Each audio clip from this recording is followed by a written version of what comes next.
My mother-in-law was frantically searching for the envelope containing $100,000, the same envelope she had deliberately hidden in my closet to frame me.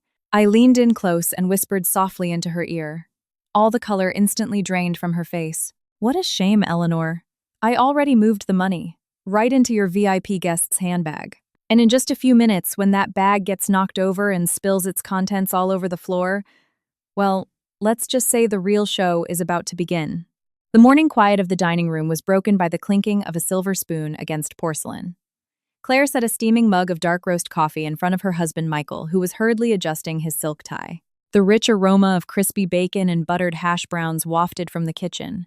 But for Claire, this morning felt as tasteless as all the others before it. "Is that enough sugar, honey?" Claire asked softly, making sure her husband's coffee was exactly how he liked it. Michael looked up with a warm smile and gently squeezed her hand.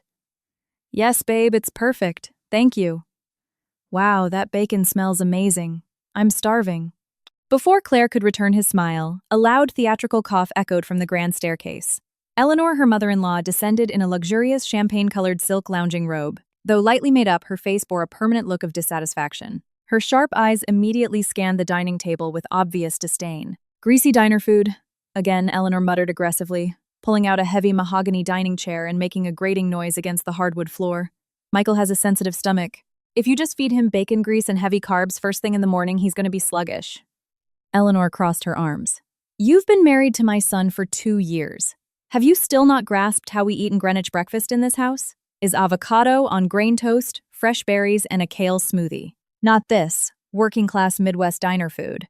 Claire held her breath, fighting the sudden tightness in her chest. She was used to it. These passive-aggressive jabs were her daily bread. "I apologize, Eleanor. Michael specifically asked for a hearty breakfast because he worked late at the Manhattan office and skipped dinner last night," Claire replied, her voice remarkably steady. Michael immediately intervened, his mouth half full. "Mom, it's fine. It's delicious." "I asked for it. Do you want some? I can have Claire grab you a plate." Eleanor scoffed, waving a manicured hand. "Heavens no. I can manage my own diet. Besides, your wife is only good in the kitchen. Whenever we bring her to the country club or business dinners, she just sits there looking lost. This is exactly why I told you from the start. Find a woman from our social circle, someone with a pedigree, not someone whose only asset is a pretty face." The words were like daggers piercing straight through Claire's heart. She looked down, her hands tightly gripping her kitchen apron. Michael stopped chewing. He looked at his mother, letting out a deep, exhausted sigh. "Mom, it's 700 AM. Please let's not start this today," he said, his tone weary. "Claire is my wife. I expect you to respect her." "I am merely stating facts." Eleanor raised her voice, her eyes glaring at Claire. "You are the youngest managing director at the firm. The future of the company rests on your shoulders. You need a partner who elevates your status, not a liability who embarrasses us at galas." Claire took a deep breath. She knew talking back would only add to Michael's stress before his commute to the city. "It's okay, honey. Finish your breakfast before it gets cold. I'll be in the kitchen washing up." Claire retreated to the kitchen, leaving the dining room thick with tension. Even from behind the swinging door, she could still hear Eleanor's hushed lecture to Michael about how a corporate wife should behave. Claire turned on the faucet full blast, letting the sound of the rushing water drown out the sting in her chest. She had no idea that the morning's insults were just the opening act of a cunning, vicious plan her mother-in-law had meticulously orchestrated. By early afternoon, the atmosphere in the Connecticut estate had shifted into a frantic overdrive. Michael, who usually came home late, called with urgent, energized news. Eleanor took the call, and within minutes, chaos ensued. "Maria Claire, get into the living room right now." Eleanor's shrill voice echoed through the sprawling house. Claire, who had been upstairs folding laundry, hurried down. She found her mother-in-law pacing the Persian rug, her face glowing with triumph, clutching her smartphone. Maria, their elderly housekeeper, stood in the corner, looking bewildered. "What is it, Eleanor? Why the panic?" Claire asked. Eleanor looked Claire up and down with a sneer. "Not panic. Preparation. Do you have any idea who is coming to the house this afternoon, Victoria Sterling? The CEO of the largest real estate conglomerate in New York? She is the lead investor for Michael's new commercial development. If she signs off, Michael's firm goes global." Eleanor's eyes blazed with unchecked ambition. This is a golden opportunity. Victoria is an absolute perfectionist. She notices every detail and despises anything that looks cheap. Maria, I want this living room spotless. Use the imported room diffusers, not that cheap aerosol spray. Yes, ma'am. Maria nodded, quickly scurrying off toward the supply closet. Eleanor then turned to Claire. Her gaze turned freezing cold, filled with warning. And you listen to me very carefully. You are not to sit in the living room this afternoon. You will prepare Victoria's favorite artisanal chamomile tea and plate the pastries from the French bakery downtown. Use the Waterford crystal from the display cabinet. Once you serve them, you will go straight to your room. Do not linger. Do not try to join the conversation. Claire frowned. But Eleanor, I'm sure Michael would want me to welcome his most important guest. Don't talk back to me, Eleanor snapped. Do you honestly think Victoria Sterling wants to talk to you about what? The price of groceries at the supermarket? This is high-level business, high society. Your presence in that room will be a visual eyesore and make Michael look weak for marrying someone with zero class. Do you understand? Claire's heart ached, but her face remained a stoic mask. She was too exhausted to argue. Yes, Eleanor. I'll get everything ready in the kitchen. Good. Know your place, Eleanor sneered. And please change out of those clothes. Put on something decent even if you're just walking out to hand over a teacup. I don't want people thinking I neglect the hired help. Having delivered her venom, Eleanor turned on her heel and marched upstairs, intent on finding the perfect designer outfit to welcome their VIP. Standing alone in the grand living room, Claire clenched her fists so hard her knuckles turned white. Patience, she told herself. Just breathe. She walked toward the kitchen to prep the crystal teacups. She had no idea that upstairs, standing in front of her vanity mirror, Eleanor was smiling wickedly, plotting something far more destructive than simple verbal abuse. At 3:00 p.m., Eleanor emerged from her master suite, carrying a medium-sized leather tote bag. She walked purposefully into the formal dining room where Claire was arranging petite fours on a tiered silver stand. Without a word, Eleanor slammed the bag onto the table and unzipped it. From inside, she pulled out a thick, heavy manila envelope. It was so overstuffed that the flap was tearing. Eleanor purposely flipped the envelope around, allowing stacks of crisp, banded $100 bills to peek out. Claire interrupted from her plating, glanced at the envelope. Look at this, Eleanor said, her voice dripping with arrogance, demanding Claire's attention. $100,000 in cash. Donations from my society friends for the new children's charity foundation I'm chairing. Claire gave a polite nod. That's wonderful, Eleanor. I'm sure it will be a huge help to the foundation. Of course it will, Eleanor said, patting the envelope boastfully. People trust me because of my impeccable pedigree and reputation. They know I have integrity. Unlike lower-class people whose eyes glaze over with greed the second they see a bit of wealth, the implication was crystal clear. Claire chose to remain silent, keeping her eyes fixed on the pastries in front of her. A sum this large cannot just be left lying around. Eleanor continued, raising her voice to ensure Claire heard every syllable. I am going to lock this in the wall, safe in my bedroom right now. Do not even think about stepping foot near my suite. Do you understand? If so much as a single dime goes missing, I know exactly who the prime suspect will be. I would never enter your bedroom unless you asked me to, Claire replied softly, forcing herself to maintain a respectful tone despite the boiling anger in her veins. Eleanor smirked. Good. The temptation of loose cash is usually too much for people from your background to resist. Consider yourself warned. Satisfied with her psychological warfare, Eleanor shoved the envelope back into her tote and strutted upstairs. A moment later, the loud, heavy slam of her bedroom door echoed through the house, a deliberate display of dominance. Claire sighed, staring at the pastries with zero appetite. Her mother-in-law's behavior was making her physically nauseous. Wanting to escape the tension, she sped up her kitchen prep, hoping to catch a quick moment of rest in her room before Michael and the VIP arrived. What Claire didn't know was that after Eleanor slammed her bedroom door, she didn't go anywhere near her wall safe. Instead, the older woman crept silently toward the adjoining balcony. The outdoor walkway connected her suite directly to Michael and Claire's bedroom, allowing her to bypass the main hallway completely. In her hands, she tightly gripped the thick manila envelope holding $100,000. A malicious, twisted smile played on her ruby-red lips. This is the end of the line for you, Claire, Eleanor thought viciously. I'm going to make sure Michael throws you out of this house branded as a filthy thief. At 4:00 p.m., the late afternoon sun began filtering through the plantation shutters of Claire's bedroom. The kitchen prep was done. Maria was dry mopping the foyer, and Eleanor was presumably still fussing over her hair. Finally finding a free moment, Claire entered her bedroom, intending to change into a more polished blouse and slacks as ordered. While looking for a shirt in the large walk-in closet, Claire's eyes landed on the lower shelf where Michael's freshly pressed dress shirts were stacked. Something was wrong. The stack was lopsided, shoved haphazardly against the cedar wall. Just this morning, Claire had ironed and folded them with meticulous precision. Did Michael come home early to change? Claire whispered to herself, but she knew he hadn't arrived yet. Driven by curiosity, Claire knelt down and lifted the stack of custom-tailored shirts. Her eyes widened in shock. Her breath hitched and her heart slammed against her ribs as if she had just uncovered a venomous snake nesting in her wardrobe. Hidden flat beneath her husband's shirts lay the thick manila envelope. The flap was still torn. The banded $100 bills were clearly visible. It was the foundation money. Claire stumbled backward, clapping both hands over her mouth. Her mind raced. How did this get here? Who put this here? Her thoughts immediately snapped back to the dining room an hour ago. Eleanor purposely flashing the cash.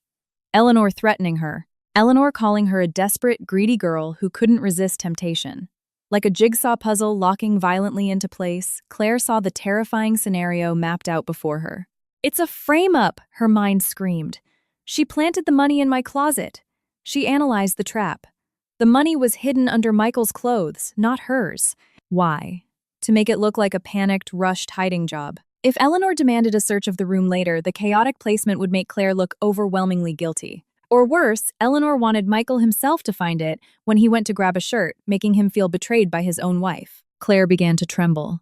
This wasn't just a snide comment at breakfast. This was character assassination.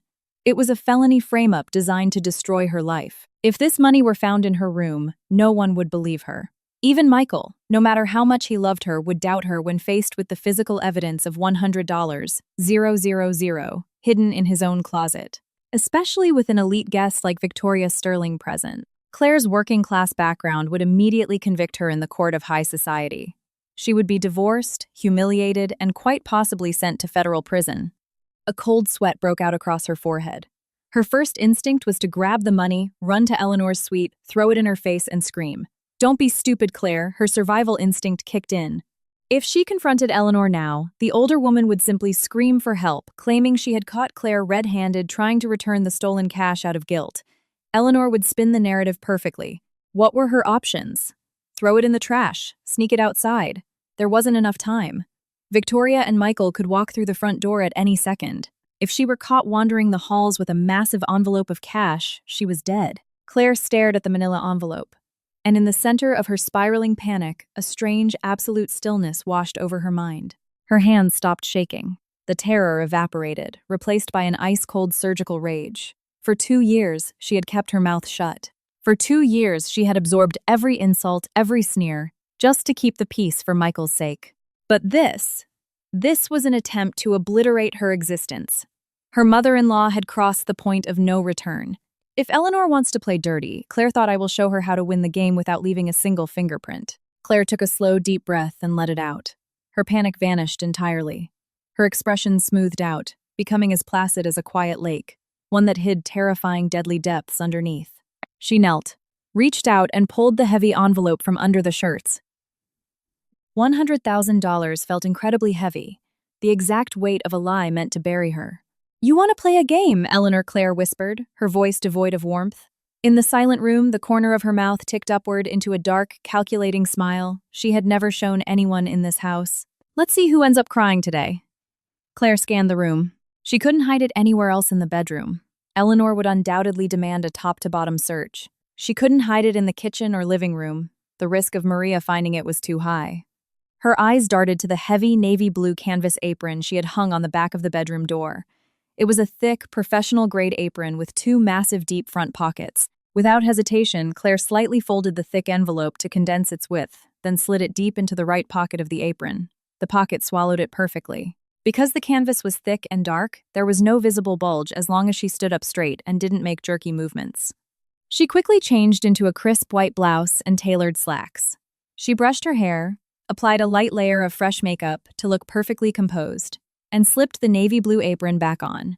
Perfect. She looked exactly like a dedicated housewife, busy prepping for a VIP. No one would ever suspect that behind the canvas fabric rested $100, 0 inches radioactive cash.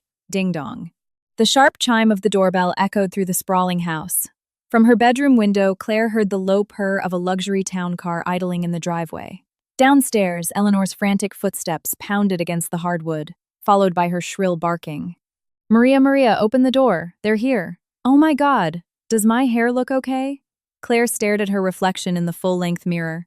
She gently patted the right pocket of her apron. Everything is going to be just fine, she whispered. This was her opening chess move. Her mother-in-law had set a brilliant trap, moving her knight into a lethal position. But Eleanor had forgotten the golden rule of chess. The most dangerous piece on the board isn't the loud, flashy queen. It's the quiet pawn that silently marches across the board until it reaches the end. With measured, elegant steps and her head held high, Claire opened her bedroom door and walked downstairs. She was ready to welcome their VIP guest. And she was ready for the war her mother-in-law had just declared. The massive, custom-carved front doors swung wide open. Maria bowed her head respectfully, holding her breath. Standing on the threshold was the woman who had caused the entire estate to go into a frenzy since dawn. Victoria Sterling. The older woman's aura instantly commanded the room. She wore a perfectly tailored Chanel tweed suit in cream and gold. Her silver hair was styled into a sleek, modern bob, not a single strand out of place. Understated but breathtakingly expensive diamond tennis bracelets adorned her wrists, catching the light from the foyer chandelier. But her most striking feature was her sharp, intimidating gaze.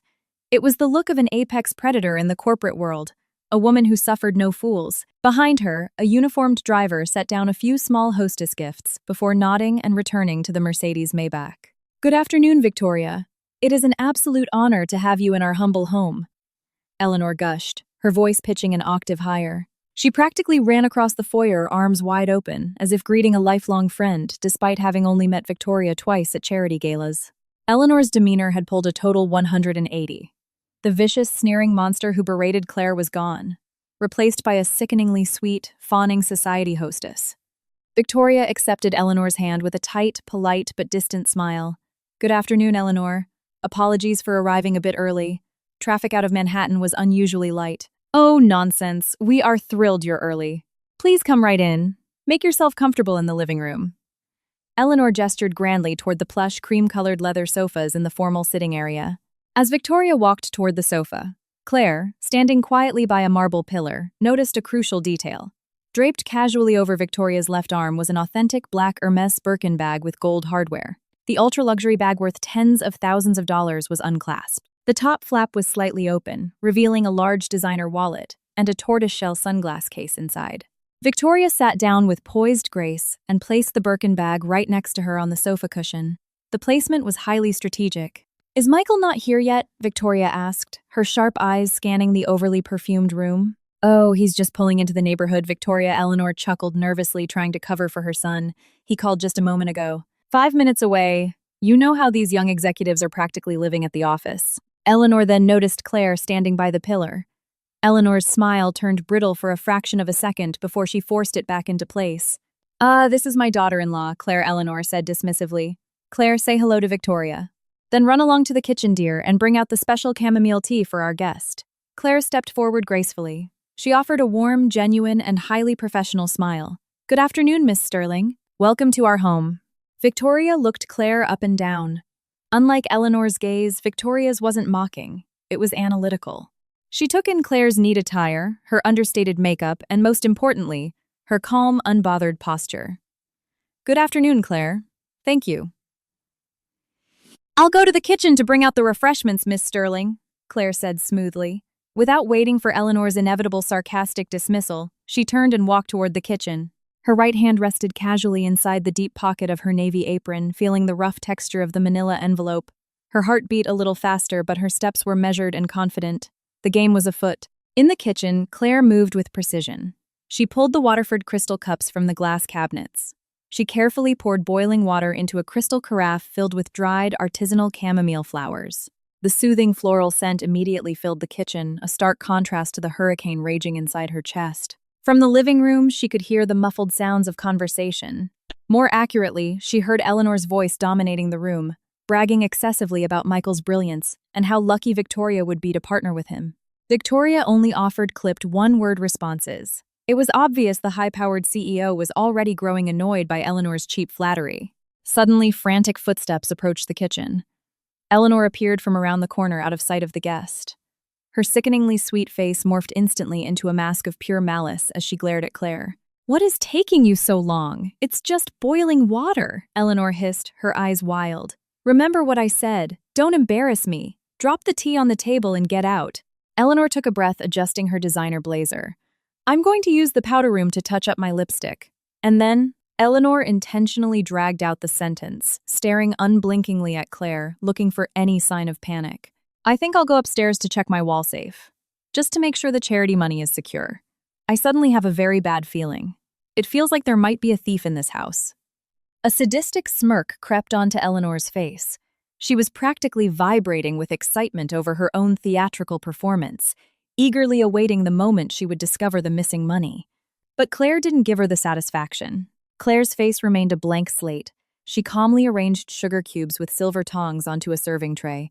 The tea is ready, Eleanor. I'll take it out now. Seeing that her psychological terror tactics had bounced right off, Eleanor scowled.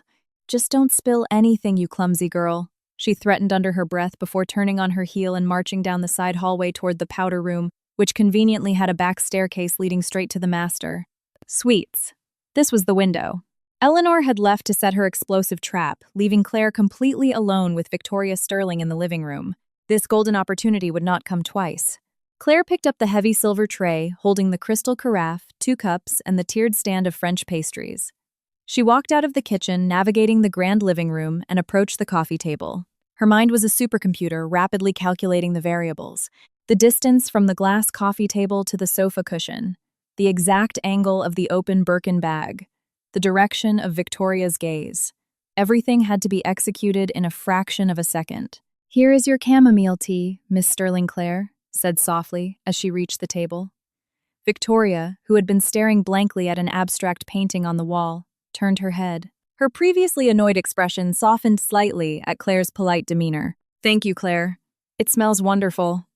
You're very welcome. These are whole chamomile flowers we sourced from a local farm, so the aroma is much deeper and more relaxing than commercial tea. Claire explained naturally as she poured the golden liquid into the crystal cup. Victoria raised an eyebrow, genuinely intrigued. Sourced locally. It's rare to find young people who appreciate those kinds of details nowadays. Eleanor is lucky to have a daughter-in-law who puts in the effort. Claire offered a modest smile. It's just a small hobby of mine, Miss Sterling. She placed the steaming cup of tea directly in front of Victoria. Claire's position was now perfect. She was standing at the edge of the coffee table less than 2 feet away from the unclasped Birkin bag resting on the sofa. She shot a micro-glance into the bag. It was spacious. The envelope would slide in without hitting a snag. Now she just needed a distraction.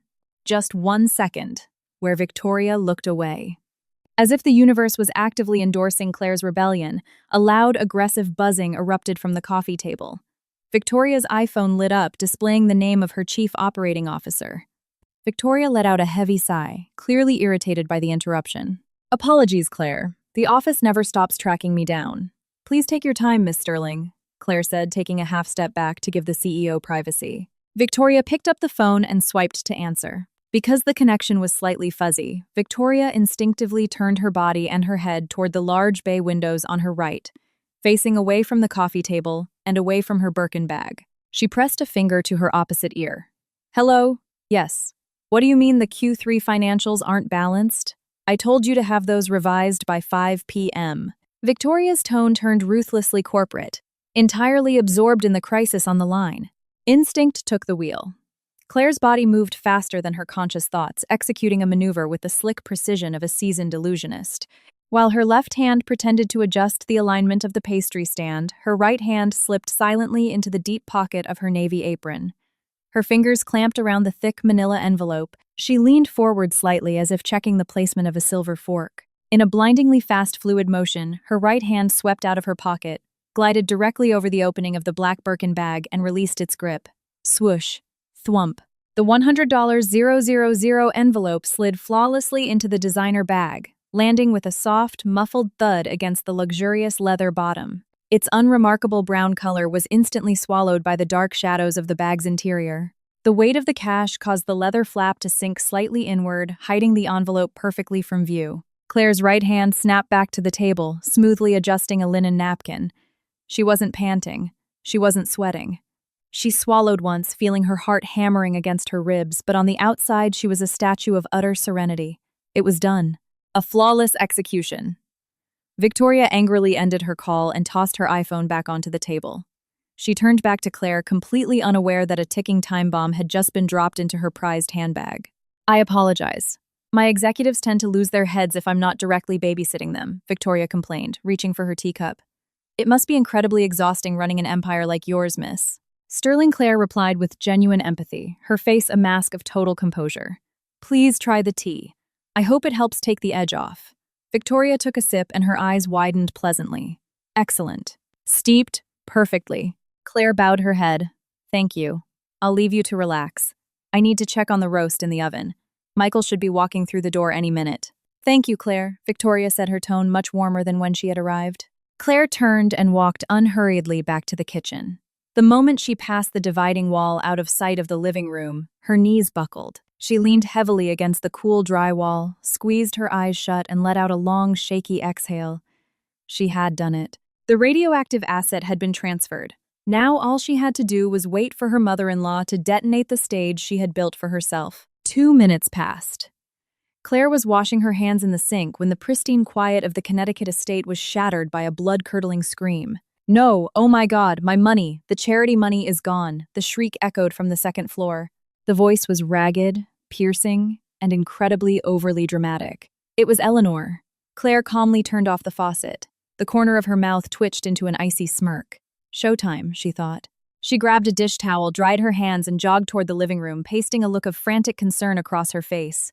In the living room, Victoria Sterling had nearly choked on her tea. She slammed the crystal cup down onto its saucer with a sharp clatter. The elegant CEO stood up, looking alarmed but mostly deeply irritated by the sudden chaos. From the grand staircase, Eleanor came practically tumbling down her steps, theatrical and heavy. She had purposely messed up her hair and was clutching her chest as if she were having a coronary. Fake crocodile tears streamed down her cheeks. What on earth is going on, Eleanor? Why are you screaming? Victoria demanded, her voice hard. To a woman of Victoria's stature, this kind of emotional hysteria was incredibly tacky. Eleanor threw herself onto a single armchair opposite Victoria, sobbing into her hands. My money, Victoria, the cash donations from the gala, meant for the children's hospital wing. $100,000. It's gone from my wall safe. Maria, who had been polishing silver in the back, came running in looking terrified. Oh my lord, it's missing, ma'am. It's gone, Maria, gone. Eleanor wailed, looking up. Her fake watery eyes swept the room before locking with lethal precision onto Claire, who was standing near the archway. Eleanor's arm shot out her index finger, pointing directly at Claire's face. Someone broke into my suite, and the only person who has been in this house all day besides me and Maria is you, Claire Eleanor accused at the top of her lungs. Claire stepped forward, wearing a flawless expression of shock, confusion, and hurt. My God, Eleanor, what are you saying? I've been in the kitchen and downstairs all morning. I haven't been upstairs at all, let alone in your bedroom. Maria can vouch for me. Maria nodded nervously. Yes, ma'am. Claire was in the kitchen with me prepping the food. Don't protect her, Maria Eleanor snapped viciously, leaping out of her chair. She marched up to Claire, her eyes bulging. This afternoon, I showed you the money in the dining room. Didn't I? I saw the greed flash in your eyes. You must have sneaked upstairs while I was doing my makeup, used the backup code, and raided my safe. Victoria, watching this cheap soap opera unfold, rubbed her temples. The lack of professionalism was staggering. Eleanor, calm yourself. Do not throw around wild accusations without proof. This is a massive sum of money. We should simply call the police and let them handle it, Victoria suggested coldly. At the word police, Eleanor went pale. Calling the authorities was the absolute last thing she wanted. The police would run an investigation, dust the safe for prints, and quickly deduce that the safe hadn't been forced open, that Eleanor had opened it herself. No police yet, Victoria. Please. This is an internal family matter. Eleanor stuttered quickly, recovering her aggressive stance. We will handle this in-house. I know how her kind operates. When they see loose cash, their sticky fingers can't resist. I guarantee the evidence is sitting in her bedroom right now. You are crossing a line, Eleanor Claire said, her voice trembling perfectly, playing the role of the bullied innocent victim to a T. If you truly believe I am a thief, then fine. Search the house. Search my bedroom. Eleanor's eyes lit up with malicious glee. She had taken the bait. Claire had literally invited her to search the room. Her master plan was unfolding beautifully. Fine, if that's what you want, we are tearing your room apart right now, Eleanor screamed triumphantly, momentarily forgetting her grief over the missing charity funds. Right as Eleanor finished her sentence, the heavy oak front doors burst open. Michael walked in wearing his tailored charcoal suit. He looked exhausted from the commute, but he was trying to muster a welcoming smile for his VIP guest. The smile died instantly. He took in the scene, his mother standing in the center of the room, red-faced and hyperventilating, Maria cowering in the corner, Claire looking as though she were about to burst into tears, and Victoria Sterling sitting rigidly on the sofa, looking incredibly displeased. "What the hell is going on here?" Michael asked, thoroughly confused. He rushed forward. "Victoria, I am so sorry I'm late. There was a pileup on I-95, but what is happening?" Eleanor immediately lunged at her son, grabbing the lapels of his suit, turning on the waterworks again. "Michael, thank God you're home. You need to teach this wife of yours a lesson. She had the audacity to rob me." Michael recoiled, his eyes wide as he looked from his mother to Claire, who was gently shaking her head. "Robbed you? What money, Mom?" "Lower your voice, we have a guest," Michael hissed, mortified that this was happening in front of the CEO holding the keys to his career. "The hospital foundation money. $100,000. Michael stolen. From my safe." Eleanor pointed an accusatory finger at Claire. "And I am 100% certain this little gold digger took it. I showed her the cash earlier.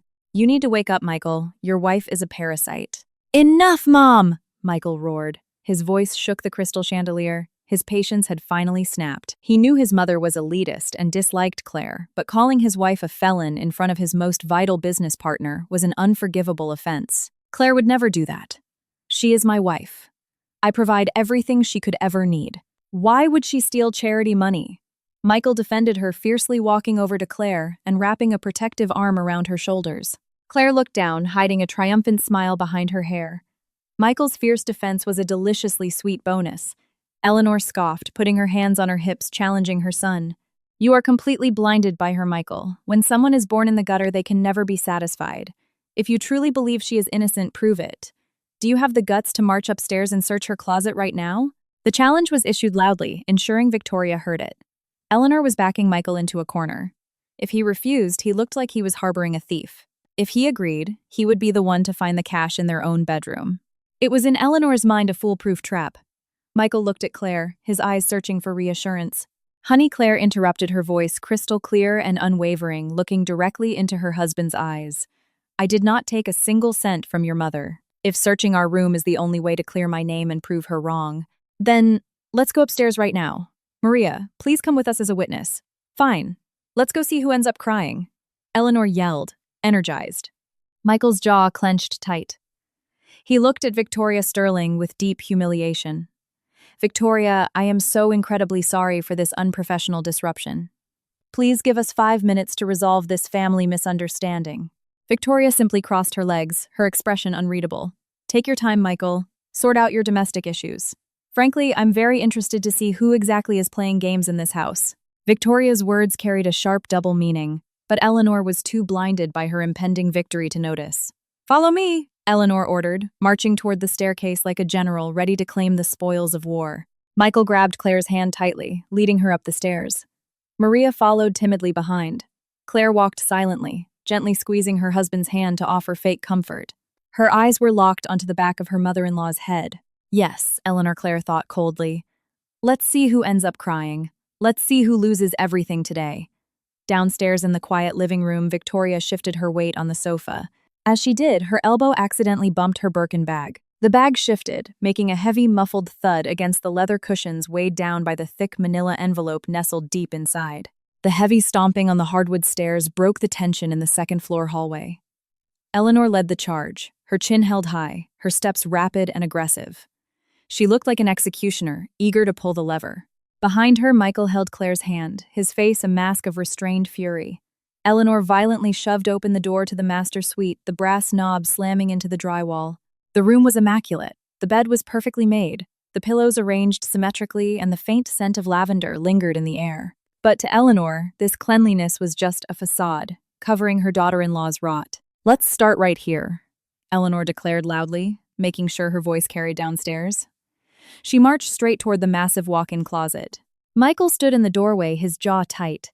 "Mom, don't push this. When we find nothing, you are going to march downstairs and apologize to Claire in front of Victoria. Apologize, ha. We'll see who's begging for forgiveness, Eleanor sneered. With a violent yank, she slid the closet doors open. Her eyes immediately zeroed in on the lower cedar shelf where Michael's dress shirts were stacked. Her hands moved with blinding, arrogant speed. She had visualized this moment all afternoon. She would lift the shirts, reveal the thick manila envelope, hold it up like a trophy, and slap her fake saint of a daughter-in-law across the face with it. She grabbed the stack of perfectly ironed shirts and hoisted them up, but the wicked smile forming on her lips vanished instantly. Her hands patted empty wood. The shelf was bare, save for the cedar lining. Eleanor's eyes bulged. Her heart skipped a beat. She leaned in closer, her nose practically touching the shelf, convinced her eyes were playing tricks on her. Frantic, she threw the expensive dress shirts onto the floor. Nothing. What Eleanor whispered, the air leaving her lungs. "Where is it?" Michael demanded from the doorway, his voice icy. "Where is the stolen foundation money you swore my wife hid?" Eleanor swallowed hard, feeling a jagged rock lodge in her throat. Wait, She must have moved it to another shelf, she stammered, trying to mask the icy dread creeping up her spine. Claire stood silently next to her husband, displaying a perfect look of wounded anxiety. But behind her dark eyes, she was reveling in the sight of her mother-in-law's sanity beginning to fray. Panic fully hijacked Eleanor's brain. She was 100% certain she had put the envelope there. The fact that it had vanished made her feel like she was losing her mind. "It was right here! She hid it somewhere deeper!" Eleanor shrieked. Her hands became erratic. She began yanking out dresser drawers. The sound of wooden hangers clattering together filled the room as she violently shoved Michael's suits and Claire's dresses aside. Clothes that Claire had meticulously organized were now thrown across the floor, trampled by Eleanor's designer heels. "Mom, stop it!" Michael yelled, his patience officially dead. The master suite looked like it had been hit by a tornado. But Eleanor couldn't stop. She was hyperventilating. Cold sweat broke out across her forehead, ruining her expensive makeup. She dropped to her knees, looking under the bed. She ripped open shoeboxes. She even dug through the wicker laundry hamper. "Where did you hide the money, you little snake?" Eleanor screamed, spinning around to face Claire with bloodshot, psychotic eyes. Her perfectly styled hair was in disarray. She no longer looked like an elite Greenwich socialite. She looked like a madwoman digging through the trash. "For the love of God, Eleanor, I don't know anything about that money. I haven't been in this room since noon," Claire cried, her voice cracking flawlessly, burying her face into Michael's shoulder, playing the traumatized victim. Michael stormed forward, grabbed his mother by the arm as she tried to rip out another drawer, and forcefully hauled her to her feet. "Enough!" Michael roared. The sheer volume of his voice made Maria flinch in the hallway. "You tore our room apart. You humiliated my wife. And you found absolutely nothing. It has to be here, Michael. You don't understand the money," Eleanor stammered, gasping for air. She desperately wanted to scream that the money had to be there because she put it there. But saying that out loud would be a full confession to a felony frame-up. She must have smuggled it outside. Eleanor tried to pivot. "Or maybe, Mom, you forgot where you put it in your own damn safe and you just needed a scapegoat to cover your own negligence." Michael accused, his chest heaving with rage. "You are constantly looking for excuses to throw Claire out. But this time, you weren't too far. You brought your toxic drama out in front of my lead investor. Do you have any idea what you've done to my career?" Michael's words hit Eleanor like a freight train. She froze. Her chest pounded violently. How had her bulletproof plan failed? Where the hell was the envelope? In the middle of the suffocating tension, Michael's phone vibrated. He pulled it from his pocket, seeing his COO's name flashing on the screen. Michael cursed under his breath, rubbing his temples. He couldn't ignore this call, not with the company in a critical state. "Maria," Michael ordered, "go downstairs. Make sure Victoria's tea is still hot.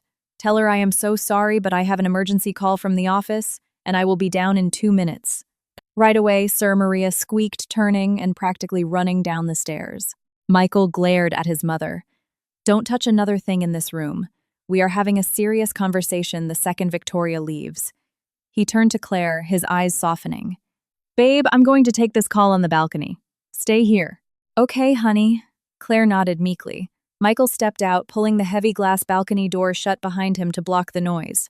Now, amidst the ruins of the torn-apart bedroom, only Eleanor and Claire remained. The atmosphere instantly mutated. The air grew paralyzingly heavy. Eleanor stood in the center of the room, panting, her eyes dead and glassy, staring at the piles of clothes on the floor. Her mind was a blank void of panic. She felt like she was falling into a pitch-black pit she had dug with her own hands. Then she heard the softest, most deliberate footsteps. Eleanor looked up. Claire was no longer leaning against the doorframe looking like a wounded bird. She was walking toward Eleanor with slow, measured, predatory elegance. The fake tears were gone. Her shoulders were pulled back, and on her face was a razor-thin smile that made the blood in Eleanor's veins freeze. Claire stopped right in front of her mother-in-law, invading her personal space. The smell of Eleanor's cold sweat mixed with her Chanel perfume was potent. With agonizing slowness, Claire leaned in. She brought her lips right next to Eleanor's right ear. "Are you looking for a thick manila envelope, Eleanor?" Claire whispered. Her voice was like velvet dripping with poison, completely devoid of fear. Eleanor's body went completely rigid, as if struck by high voltage. Her eyes blew wide open, but her vocal cords were paralyzed. "The envelope containing $100,000, the one you so carefully shoved under Michael's dress shirts an hour ago."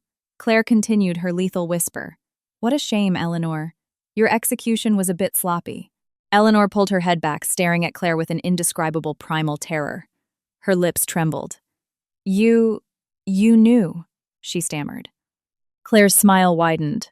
Her dark eyes locked onto Eleanor's trapping, the older woman in her panic.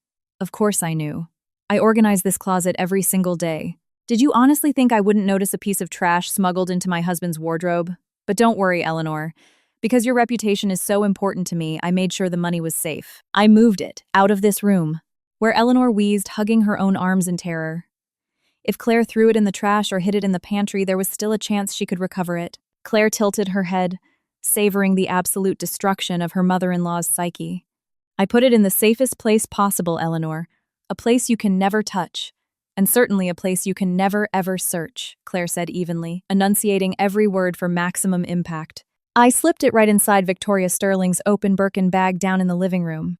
It went in incredibly smooth." That final sentence hit Eleanor's chest like a wrecking ball. The world around her stopped spinning. The oxygen was sucked from the room, leaving her gasping like a fish thrown onto dry land. Her furiously beating heart seemed to drop straight into her stomach. Her face turned the color of ash. Inside Victoria's bag, inside the VIP guest's handbag, Eleanor's cunning brain, usually so quick to plot, processed the information and arrived at a terrifying apocalyptic conclusion. If she went downstairs right now and screamed that Claire put the money in Victoria's bag, what would happen? Victoria would open her bag. And boom, an envelope containing $100,000 stamped with Eleanor's charity seal would be sitting right there. Who would Victoria believe? Would she believe that an innocent-looking daughter-in-law randomly decided to stash stolen cash in a billionaire's purse? No. The logic of a ruthless high-society titan like Victoria Sterling would immediately jump to one conclusion. Victoria would assume that Eleanor, who had been desperately begging for her investment all week, had secretly slipped the cash into her bag as a cheap, dirty, under-the-table bribe. Victoria Sterling was a woman who valued her integrity above all else. If she felt she was being bribed in such a vulgar manner, not only would she terminate Michael's deal, but she would also blacklist Michael's firm across the entire East Coast. And if Eleanor tried to explain the truth that she had actually plotted to frame her own daughter-in-law, the fallout would be just as catastrophic. Victoria would be disgusted that she was used as a prop in a psychotic domestic attack. Worse, Michael would hear it all. He would realize his own mother was a monster, trying to destroy his marriage. Eleanor was checkmated, trapped in an invisible cage, forged by her own arrogance. And Claire held the only key. Eleanor's knees gave out. She slumped heavily onto the edge of the mattress, her whole body violently shaking. Pure dread swallowed her alive. The charity money wasn't hers. It belonged to powerful donors. If Victoria walked out the door with it and Eleanor couldn't get it back, she would have to cover the $100,000 out of her own pocket, or face federal embezzlement charges. Lose-lose. From every angle, she was dead. Claire, standing tall over her, casually adjusted her collar. "You look pale," Eleanor Claire said with mock concern. She turned and walked toward the door. At the threshold, Claire paused and looked back at the defeated woman quivering on the bed. "Come along now, Eleanor. Let's not linger up here. It's incredibly rude to leave Miss Sterling alone downstairs. We wouldn't want her to get angry, would we?" Claire's voice was as sweet as honey but sharper than a scalpel. Without waiting for a response, Claire exited the room. By the time she hit the hallway, her face had seamlessly morphed back into the expression of an obedient, slightly traumatized housewife. Minutes later, the three of them descended the grand staircase. Michael led the way, his face flushed with residual anger, holding tightly to Claire's hand. Trailing behind them, Eleanor walked like a reanimated corpse. Her steps were leaden. Her eyes were vacant. Her lipstick was smeared, and her hair was a bird's nest. She didn't care about her elite image anymore. Her entire existence was focused on one single object, the black Birkin bag downstairs. When they reached the living room, Victoria was sipping her lukewarm tea, looking immensely bored. She placed her cup down as they entered. "Well, did you find your mastermind thief?" Victoria asked, her tone dripping with sarcasm as she eyed Eleanor's disheveled state. Michael let go of Claire's hand, stepped forward, and bowed his head in deep apology. "I cannot apologize enough for this humiliating spectacle, Victoria. We tore the room apart. There was no money. My wife is entirely innocent. This was nothing more than my mother's paranoia. Perhaps age and stress causing her to misplace her belongings." Michael emphasized the last sentence, deliberately throwing his mother under the bus. Victoria sighed heavily. "I see. Throwing baseless accusations is the definition of slander, Eleanor. I truly hope this manic behavior is not reflective of how your family runs its corporate affairs. Integrity is paramount to me." The subtle insult felt like a slap to Michael's face, but to Eleanor the words were just background static. Since she stepped foot in the living room, her eyes had been glued to the sofa. "It's in there!" Eleanor's mind shrieked. $100,000 is inside that bag." Her rational thought processes were completely gone, replaced by a desperate, feral impulse driven by sheer panic. She had to get the money back. Before Victoria left, she had to retrieve the foundation funds, whatever the cost. Ignoring the confused stares of Michael and Claire, Eleanor forced a high, hysterical laugh. "Ah ha ha ha. Yes, Victoria. Lately, I've been quite forgetful. Just aging, I suppose. How embarrassing." Eleanor awkwardly stumbled toward the sofa. She didn't sit in her armchair. Instead, she gravitated directly toward the cushion where Victoria and the Birkin bag were situated. It's quite warm today, isn't it?" Eleanor babbled, fanning her face. She stared at the glass coffee table, hunting for any excuse. "Good heavens, Maria missed a spot of dust on this table. You just can't get good help these days." Eleanor bent over, pretending to wipe the edge of the glass table with her hand. But her real target was inches away. As she leaned over, she shifted her weight closer and closer to Victoria's bag. Her trembling, manicured fingers reached out. She was mere millimeters from the leather handle. "Eleanor." Victoria's glacial voice stopped Eleanor's hand in midair. Eleanor snapped her head up. Victoria was staring at her, one eyebrow raised in supreme distaste. "The table is spotless, Eleanor. Do not hover," Victoria commanded coldly, treating her like an unruly servant. "Oh, yes, quite spotless. My mistake." Eleanor pulled her hand back, letting out a strangled laugh. Sweat dripped down her neck. But Eleanor couldn't stop. The desperation was eating her alive. She backed up slightly and pretended to admire the handbag. "Wow, that Birkin is stunning, Victoria. Is it new leather?" She forced out a compliment. Then, making an aggressive lunge, she reached for the handles. "It's a shame to leave it on the cushion. It might get crushed or spilled on. Let me move it to the side table for you." Much safer, Eleanor was a split second away from grabbing the strap. If she could just lift it, she planned to fake a stumble, drop the bag on the floor, and snatch the envelope in the ensuing chaos. But Victoria's reflexes were faster.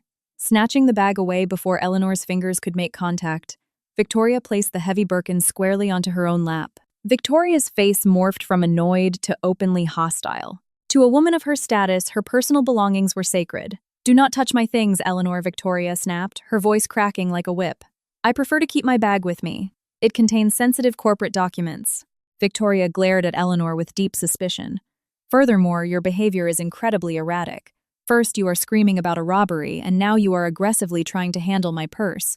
What exactly is going on here?" Seeing Victoria's rising fury, Michael intervened, his face burning with shame. "Mom, sit down in your chair right now," he ordered, his voice laced with venom. "Stop harassing our guest. Leave Victoria alone."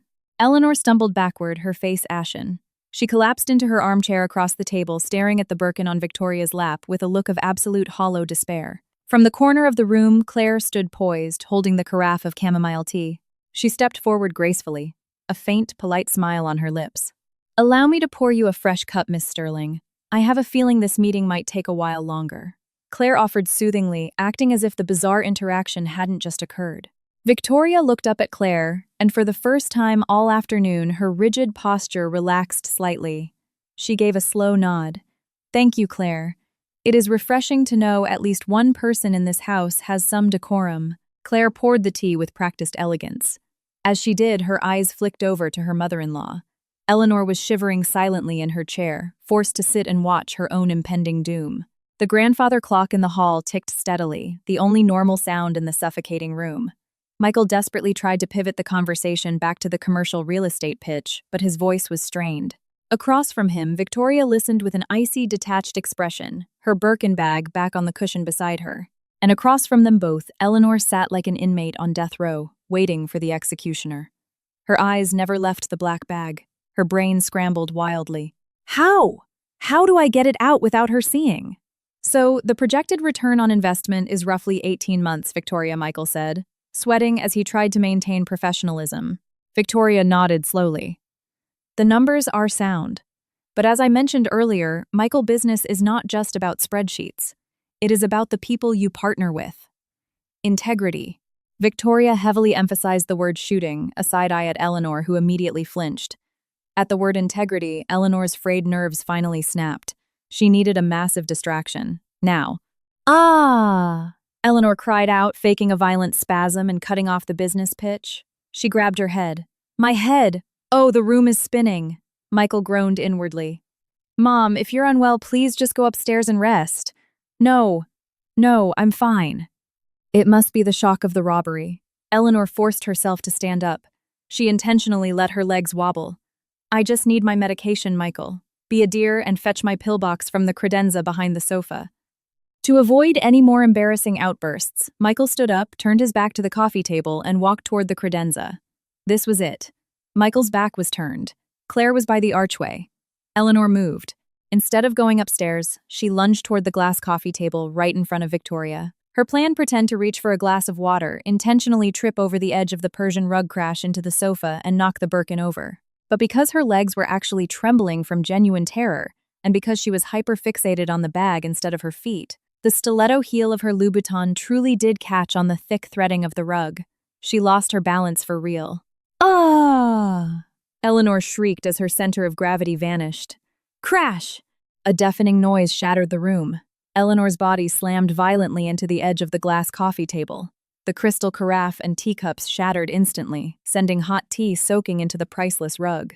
But the sound of breaking glass wasn't the climax. As Eleanor fell forward, her flailing arm whacked the heavy Birkin bag resting on the cushion. The bag flew through the air and landed upside down on the hardwood floor. Because it was unclasped, gravity did the rest. The contents spilled out violently across the rug. A tortoiseshell sunglass case, a red Prada wallet, a tube of lipstick, and a massive, overstuffed manila envelope. The impact caused the rubber bands to snap. Stacks of crisp, green $100 bills exploded out of the torn envelope, scattering directly across the floor at Victoria Sterling's feet. A horrifying, suffocating silence descended on the room. In the kitchen entryway, Claire paused. She leaned her shoulder against the wall, closed her eyes, and smiled. Checkmate. Michael spun around at the sound of the crash. He froze in horror. His mother was sprawled on the floor, surrounded by broken glass, but his eyes instantly bypassed her, locking onto the sheer volume of cash covering the floor beneath Victoria's boots. My God, Mom! Michael yelled, rushing forward. Eleanor scrambled on all fours like a panicked animal. Her knees were bleeding from the broken glass, but she didn't feel it. Her eyes were bugged out in sheer terror at the sight of the exposed envelope. Desperate, she lunged forward to grab the cash. Thwack! The sharp stiletto heel of Victoria Sterling's shoe stomped down hard on the back of Eleanor's hand, pinning it to the floor. Eleanor let out a pathetic whimper of pain. She looked up. Victoria was glaring down at her, her face contorted with absolute rage and unparalleled disgust. Get your filthy hand away from my belongings, Victoria hissed, her voice vibrating with lethal fury. Eleanor yanked her hand back, cowering on her knees. With chilling calmness, Victoria bent down. She ignored her wallet and lipstick. Using 2 manicured fingers, she picked up the manila envelope. She held it up in the air right in front of Eleanor and Michael's faces. The gold seal of the Children's Foundation was printed clearly in the corner. What is this? Eleanor Victoria asked, her voice dangerously low. That's... Eleanor stuttered, real tears of sheer panic streaming down her face. I asked you what this is, Victoria roared, her voice echoing through the mansion. Is this not the foundation money you just spent the last hour screaming was stolen from your safe? The $100,000 you violently accused your own daughter-in-law of stealing, Michael swallowed hard. His brilliant corporate mind was struggling to process the impossible geometry of the situation. Victoria, I don't understand. How did the stolen money get inside your bag? Victoria snapped her head toward Michael, her eyes blazing. Excellent question, Michael. How did it? She let out a harsh, barking laugh. I came here for a business meeting. I have not moved from this sofa. I certainly did not walk upstairs, crack your mother's safe, and steal her charity funds. She threw the heavy envelope directly into Eleanor's face. It bounced off her chest and scattered more bills onto the floor. Do you think I am a fool, Eleanor? Victoria screamed, finally unleashing her wrath. You purposely slipped this cash into my handbag. Do you honestly believe I am some cheap, corrupt politician? You can bribe with $100,000 in a brown paper bag to sign your son's proposal. You have insulted my intelligence and my integrity. No, Victoria, I swear to God that's not what happened. Eleanor shrieked hysterically, begging at Victoria's feet. I wasn't trying to bribe you. I swear. If it wasn't a bribe, then what the hell was it? Victoria cut her off ruthlessly. Were you trying to frame me? Were you going to call the cops and blackmail me into signing the deal to avoid a theft charge? Is that it? The rapid-fire, horrifying accusations broke Eleanor's brain. Her elaborate web of lies had tangled around her own throat. In her absolute terror of being sued by a billionaire, the truth came vomiting out. I didn't put it in your bag, Eleanor wailed. Then who did, Mom? Michael shouted, losing his mind. The bag was right next to you. You were the one acting like a lunatic trying to touch it. If not you, then who? A ghost. Cornered by her own son, Eleanor's defenses shattered into dust. I took the money out of the safe.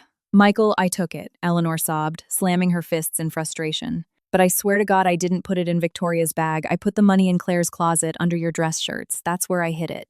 The entire room went dead silent. It was as if someone had pulled the plug on reality. Only the ticking of the grandfather clock remained. I put the money in Claire's closet. Eleanor slapped a hand over her own mouth, her eyes bulging. She just realized what she had confessed. She had dug her own grave, climbed inside and shoveled the dirt over her own head. Michael stumbled backward, his face turning the color of chalk. He stared at his mother as if she were a literal demon. What did you just say, Mom? You put it in Claire's closet.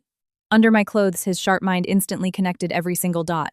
The vicious insults at breakfast, the boasting about the cash, ordering Claire to stay out of the living room, the aggressive theatrical demand to search the bedroom. It was all a setup, a filthy, evil setup. Mom, you staged all of this, Michael whispered, his voice trembling with horror. You faked a robbery, just to frame Claire as a felon. You wanted me to hate my own wife. You wanted to destroy her life.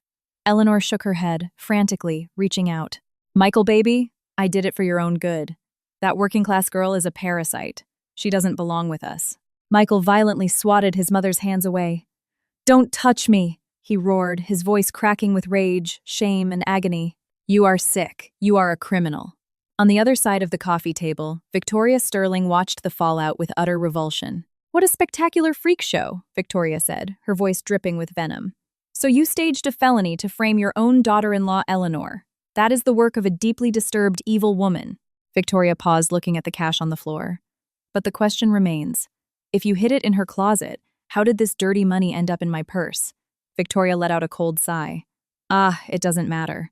I don't care. Clearly this was God's way of exposing the absolute rot in this family before I made the mistake of doing business with you. With fluid, calm movements, Victoria bent down and gathered her wallet and sunglasses, tossing them back into the Birkin. She left the envelope and the $100,000 scattered across the tea-soaked rug. She looked at Michael with a mixture of pity and absolute disgust. Michael, she said, her voice dropping back to its cold corporate baseline, yet every word was a death sentence. Victoria, please. I can explain.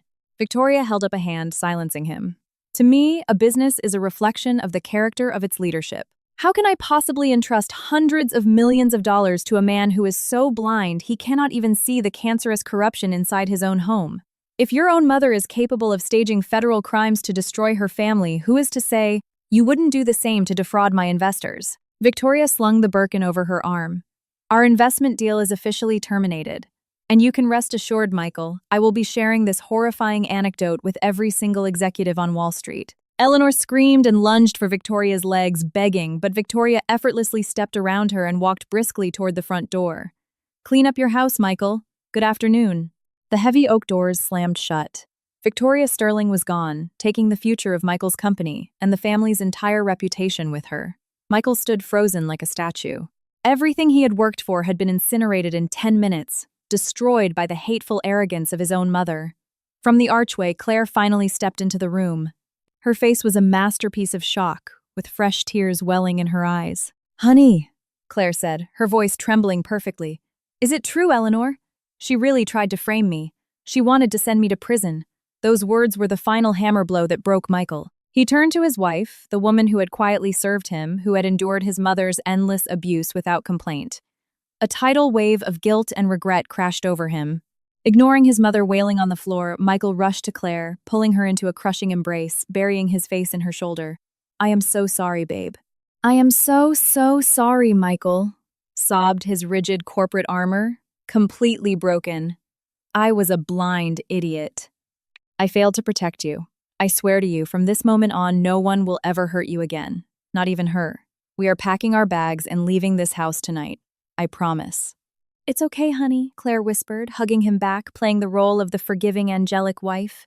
She gently patted his back. But over Michael's shoulder, Claire's dark eyes locked dead onto Eleanor, who was collapsed among the broken glass and scattered $100 bills. That evening, the Grand Connecticut estate felt like a mausoleum.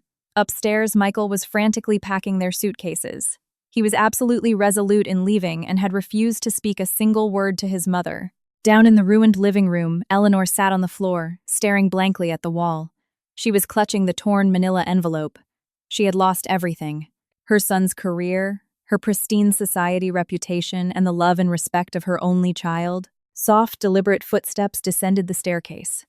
Claire, now dressed comfortably in a cashmere sweater and jeans, walked into the living room. She knelt down and silently began picking up the shards of broken crystal, cleaning up the mess her mother-in-law had made. Eleanor slowly lifted her head.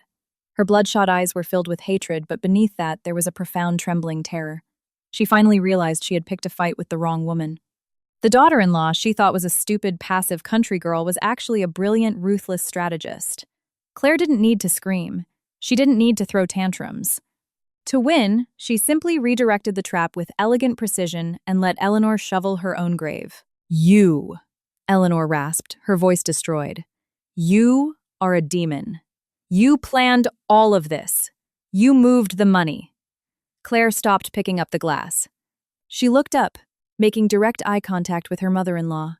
The mask of the abused victim melted away entirely. Her face was calm, projecting total and absolute dominance. A cold, razor-sharp smile touched her lips, the smile of an undisputed conqueror. Claire leaned in slightly. "I didn't plan anything," Claire whispered, her eyes never blinking. "You built the stage. You wrote the script. You cast the actors. I simply played the part of the obedient daughter-in-law and helped make your performance a masterpiece." The hair on Eleanor's arm stood up. Her mouth opened, but her vocal cords failed her. She was utterly broken. There was nothing left to say. "And look," Claire continued, her smile widening as she slowly stood up. She looked down at her mother-in-law the way a queen looks at a peasant. The show was a massive hit. Everyone got exactly what they deserved. Especially me. From the foyer, Michael's heavy footsteps approached.